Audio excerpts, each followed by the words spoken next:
Buenos días, mi nombre es Richard Estuario Nery López, soy estudiante de la Universidad Mariano Alberto de Guatemala. Este es el curso de redes de computadoras 1 y hablaremos un poco acerca del primer inciso del examen final. Muy bien, el primer inciso dice cuándo y cómo se aplican las topologías de red, como subinciso A. Las topologías de red se aplican siempre que nosotros estemos conectando nuestros dispositivos hacia una red. Por ejemplo, si estamos conectando nuestro teléfono o una tablet hacia nuestro Wi-Fi, nosotros estaremos utilizando la topología de estrella sin darnos cuenta. Entonces, siempre que nosotros conectemos algún dispositivo hacia nuestra red, estamos utilizando sin saber, sin darnos cuenta, algún tipo de topología. O por ejemplo, si nosotros utilizamos en nuestra empresa algún tipo de circuito, como por decirlo, la topología de anillo, nosotros muchas veces ni siquiera sabemos qué topología estamos utilizando, pero la estamos utilizando. En conclusión, siempre que nosotros conectamos algún dispositivo hacia nuestra red, estamos utilizando algún tipo de topología. El inciso B dice cómo y cuándo se utilizan los tipos de redes. Los tipos de redes se utilizan siempre que nosotros estamos utilizando la red. Por ejemplo, si nosotros utilizamos los dispositivos de nuestra casa, nosotros estamos creando una red LAN sin darnos cuenta. ¿Por qué? Porque todos nuestros dispositivos están conectados hacia nuestra red. Muchas veces nosotros desconocemos estos temas, pero siempre sucede cuando nosotros lo estamos realizando. Por ejemplo, yo conecto mi teléfono hacia una red, estoy utilizando una red LAN.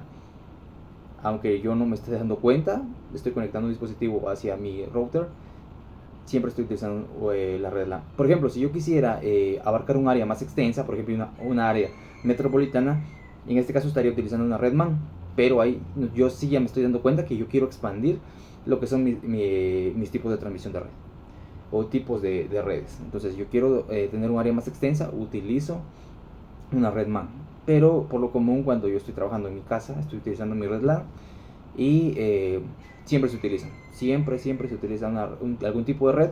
Media vez haya conexión de un dispositivo hacia un router que le estará generando la red, siempre existe ese tipo de transferencia de datos.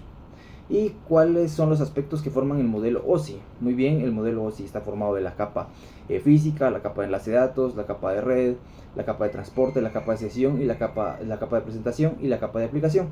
La capa física aquí abarca todos los dispositivos físicos que nosotros tengamos a nuestro uso.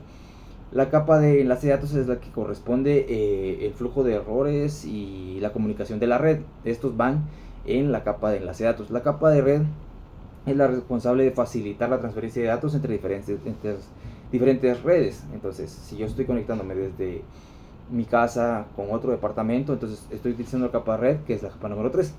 Y la capa de transporte es la que se encarga de la comunicación de extremo a extremo entre dos puntos de los dispositivos.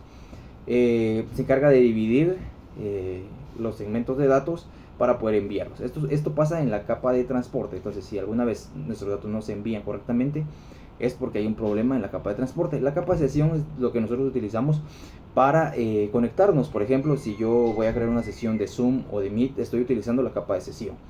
Esta es la capa número 5. La capa de presentación, esta capa principalmente es la responsable de preparar los datos que estamos utilizando en la aplicación, traducir los datos, la comprensión, el cifrado de los datos. Por ejemplo, WhatsApp, que tiene cifrado de mensajes, esto es la capa de presentación. Y la capa 7 es la capa de aplicación en la que todos interactuamos. Es la donde nosotros, el usuario final es el que está utilizando esta capa cuando ingresa sus datos, cuando me registro en alguna plataforma, estoy utilizando la capa de aplicación. Muy bien, así que esto es todo y muchas gracias.